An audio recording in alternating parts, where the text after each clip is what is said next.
Hey everyone, this is Leo giving you a call from beautiful Cinnaminson, New Jersey here. It's nice and sunny out, beautiful weekend, beautiful day. Hope everybody's enjoying it. For those of you who have known me over the years, I do media work and have done it for the last 10 years in Philadelphia. And I've been working on a story called the Phillywood story, which is basically the background story of TalkSportsPhilly and what we've gone through over the years trying to do sports media. Anyway, I'm going to tell you a little story. Recently in this last year, and it's our 10th year here in Philadelphia, I've been dealing with the court systems for a particular case of a person I used to know.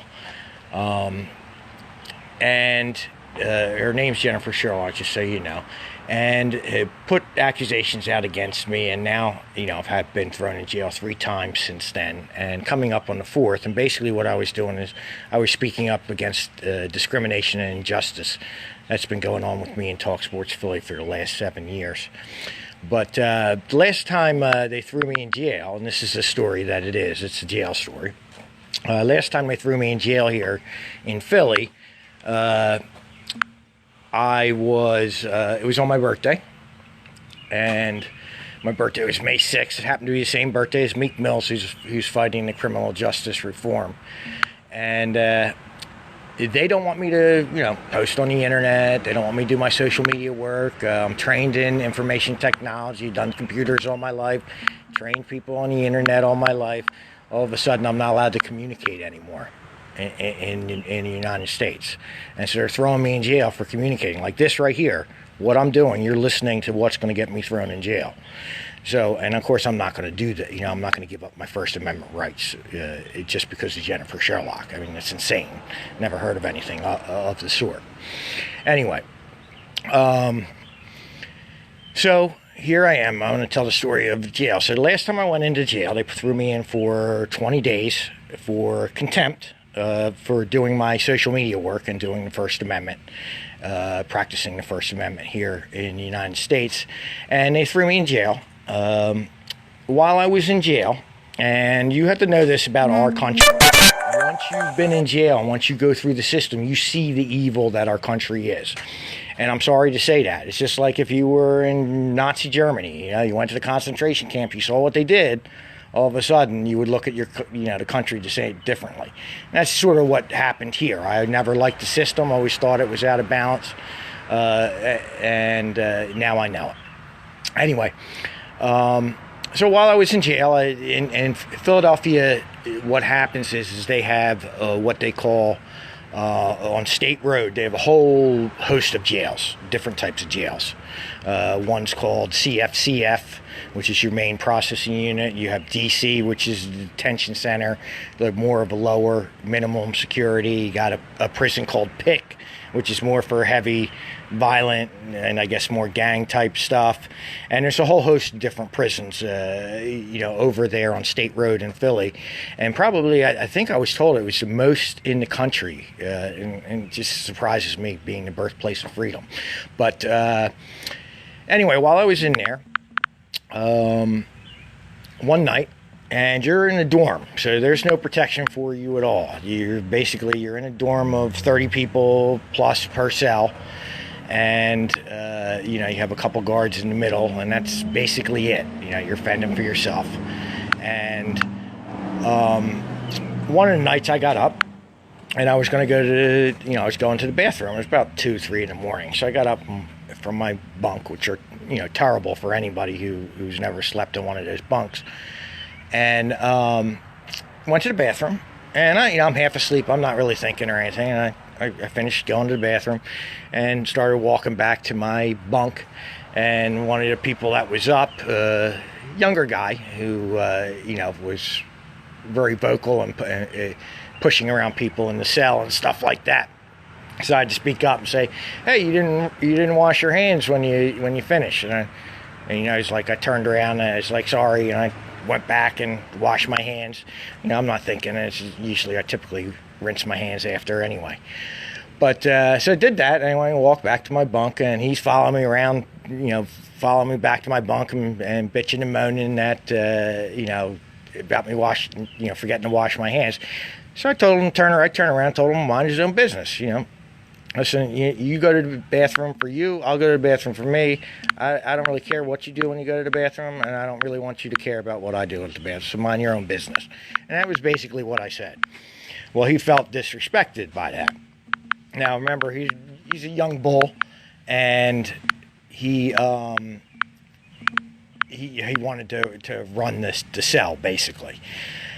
And so one night while I was sleeping, he decided to come by with one of his buddies, and he's a pretty big boy. And while I was sleeping, he walked by my bed and just took his fist and went, damn, and just, punched me right in the head while I was sleeping. So imagine your head on the side of your pillow and somebody walks up and just punches you in the head. That's what happened to me. So I popped up, ready to go after I got punched in the head. But, there were several of them there. And, there wasn't going to be anything but my ass getting beat, because it was going to be multiple people against me. And I didn't want to fight within the jail anyway. So, the bunkie next to me, I asked him, I said, what should I do? Because my instinct was to step up and fight. And he said, no, let it go. He goes, because if you step up, there's going to be 10 of them, there are 20 of them, and you're going to get your ass beat. So just, keep it to yourself. And I said, all right, I'll keep it to myself. Now, you can't, did I say anything to guards or anything like that? No, because you can't. Why? Because you will be labeled a rat within the jail system, and then you will be going over to protective custody, which is no fun to go over into that environment as well, which of course I didn't want to do, and I'm not a rat. So I ate the assault and didn't say anything. The interesting part of the story is the very next night, the same guy, because he had been pushing around several people within the cell, obviously ran across another person that didn't particularly like it as well, and they got into a fight within the cell. So they had this big melee in the cell, and of course the guards didn't do anything while the fighting was going on. They just kept to themselves everything. The only time that they're brave is when there's no bravery involved. And then they step up brave. As soon as there's, they need to be within the cell, or you feel as, an inmate, you need to be protected, that's not really going to happen there. But anyway, so the fight happened. Eventually, the guard got him separated and made him shake hands afterwards and to come back in. But the fight wasn't over. So next thing I know, they passed a shank, which in the old days they called a shank, but they call them a banger now. I never heard that term, banger. But that happens to be the name of the shank. And so they passed a shank or a banger to one of the other people in my cell. And the dude went and stabbed the other guy. The guy happened to punch me in the face several times in the arm with a banger, with a shank. And so then a big melee happened there. And of course, the guards didn't do, a damn thing. So this melee went on, eventually got him out of the cell, and those couple went into protective custody, the ones that had the banger, and the other guys stayed. And but either way, the whole night going on, they found out who had the banger, how it got passed, all this other type of shit, and people were getting beat up the whole time there. I think 4 or 5 people went into protective custody that night, and this was the very night after I'd gotten assaulted, and it was the same guy. So that's basically it. So in the end, I ended up making good with the guys, because I talked with them. I told them I didn't think that was right. I apologized for what they thought I felt I disrespected them, and that was it. They were actually really cool with me on the back end of my stay there. And but either way, what happened happens, and it's what happens when you go to jail. You're taking your life in your hands, and anybody who's putting you in jail or threatening you or putting your security, your freedom security, and you're going to be going to jail, they're threatening your life. I don't care what anybody says. I'm not talking about the heinous stuff. I'm talking about normal everyday stuff. You're having your life threatened, and those people who put you in that position should realize that, and they should take on the same gravity that the other person has to do, which is a life and death type of thing.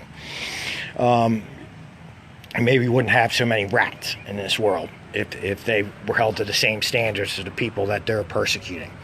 Anyway, so that's the story. I have court Monday, so I'll probably be going back in jail, I guess, for speaking on injustice and speaking freely in the United States. And anyway, hope everybody has a great weekend. I'm going to sign off, and happy Sports Day. Let's go, Phils. And keep an eye on the Phillywood story, as pieces and pieces will be coming out.